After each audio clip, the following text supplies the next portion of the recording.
if Barack Obama doesn't choose Hillary Clinton as his running mate for November, then who?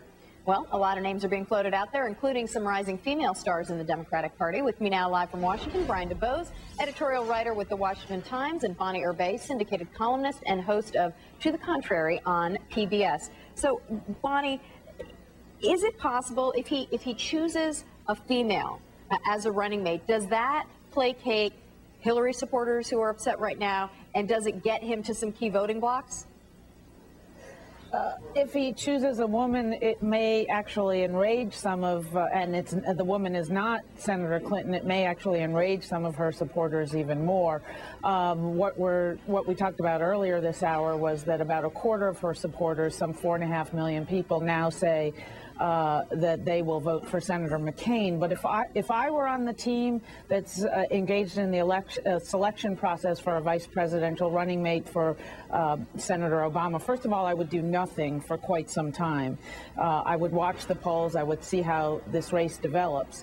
I covered the Bush 1 convention in New Orleans. He named Dan Quayle. It was a complete surprise. He named him at the convention. So, and there will be 2 conventions end of this summer.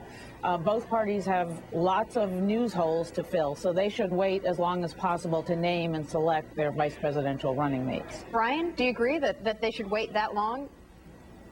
Yeah, I think Bonnie's absolutely right. I mean, this vetting process that Obama has come up with, well, the 3 people he's chosen are only going to create a process by which the candidates can be vetted. That's going to take at least 25 days, and then you're going to have to look at who's on the list, who shouldn't be on the list. That's going to take another at least 30 to 40 days. So you're going to be right up around the time to the convention anyway.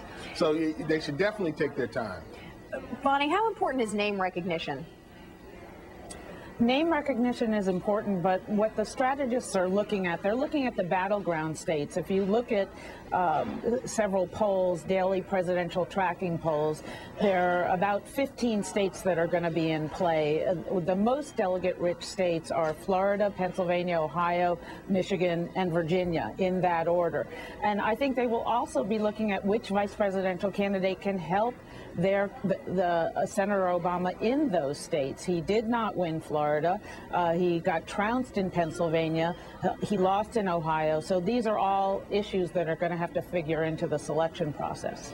Brian, how much do the 2 campaigns, how much time are they spending trying to read the tea leaves between themselves and wondering, well, who might John McCain choose, who's he leaning towards, and how much does that impact their own decisions?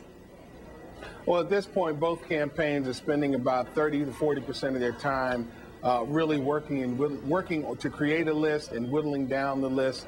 It is taking up a lot of their time. I know at this point, from the Obama side, they're hoping that the pressure from Hillary Clinton's folks sort of dies down. And for McCain, he's really hoping that he's not locked into picking someone who's young to offset his age. He'd really like to make his own choice there. So both sides are feeling some pressure from the parties.